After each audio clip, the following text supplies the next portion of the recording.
What's really going on in dealership sales meetings? Let's find out. My name's Eric Smith. I'm the General Sales Manager here at Larry Miller Subaru in Boise. I like to answer your car buying questions, give you tips on the car buying process, and share a little bit of life of how things work here at the dealership. This morning, I filmed our sales meeting to give you a little glimpse of how we start our Saturdays. So check it out.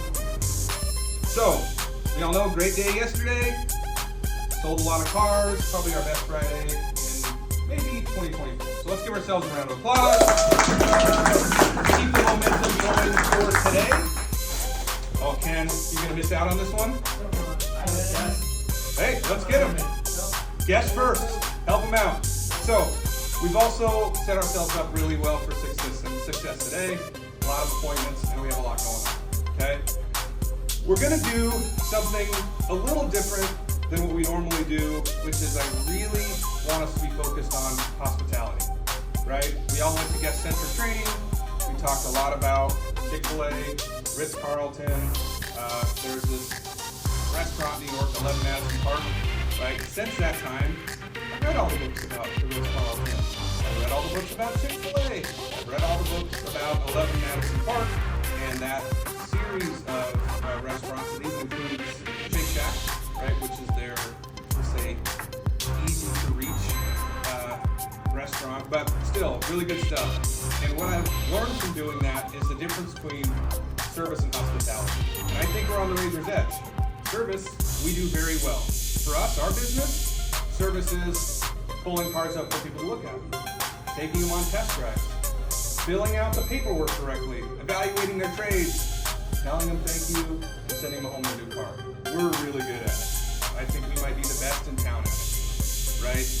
The difference between service, which we do, and hospitality is doing that and having the person feel really good about it. And that's hard, right? And I'm not as good at it as some of you guys are, right? Because I'm a very regimented person, so I'm like, we gotta do this step, and this step, and this step. I know, Tim, you've talked about it. Oh, we went from step 3 to step 5, and the whole thing kind of unwinds for Tim, because Tim also likes to do step 1, 2, 3, 4, 5. And that's fine, because we need to do all the steps to get a deal done. But how they feel while we're doing it is really the difference between those places and other places. And it's an easy thing to understand, it's an easy thing to talk about, but it's a hard thing to do, because the guests we see at 10 a.m., that's maybe a husband and wife with no kids, that wants to go hiking and wear Patagonia and so on and so forth. I'm certain the way they want to be treated and how they want to feel through the process is a lot different than the people who come here at 3 with their 3 kids that are running around looking at a cent and have to be at a soccer game at 5:30 that night, right? They're both here to buy a car. The steps are all still the same. But our ability to connect with those people is key. To make them feel great is key. I know in that break room, we have the quote from Maya Angelou. I'm sure I'm going to butcher it. But it's something like, I've heard that people will forget what you said to them. They'll forget what you talked about or even what you covered, but they'll never forget how you made them feel, right? So everyone you meet today, stick to the process, understand service, but try to find a way to connect them. I don't know if we'll get the deal, but Lynn introduced me to a gentleman. He was a B-52 pilot, right? My dad was a crew chief in the Air Force. I still really like planes.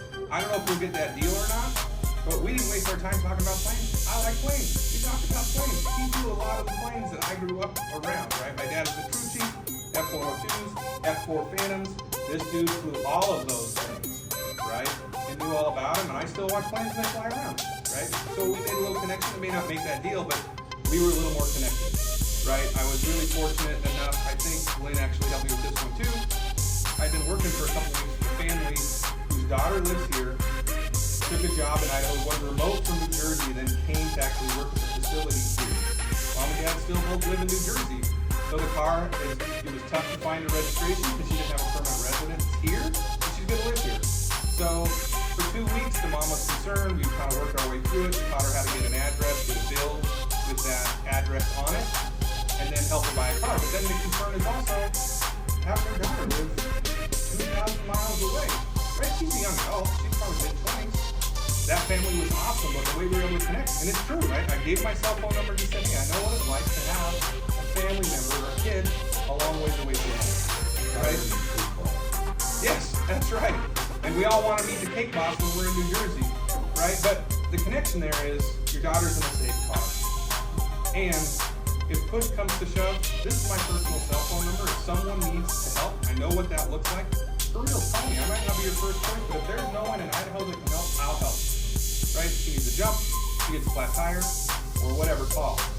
Because for them, that's important. For me, it's important. I would want the same thing, and it's not that hard. I don't think that call will ever come, but I'm serious. If they call, I'll help.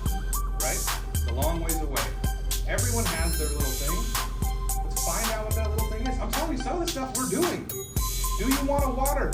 Do you want a snack? Sometimes it's that easy. We have water, we have snacks, we have coffee. Make sure they're getting them. Sometimes it's something else.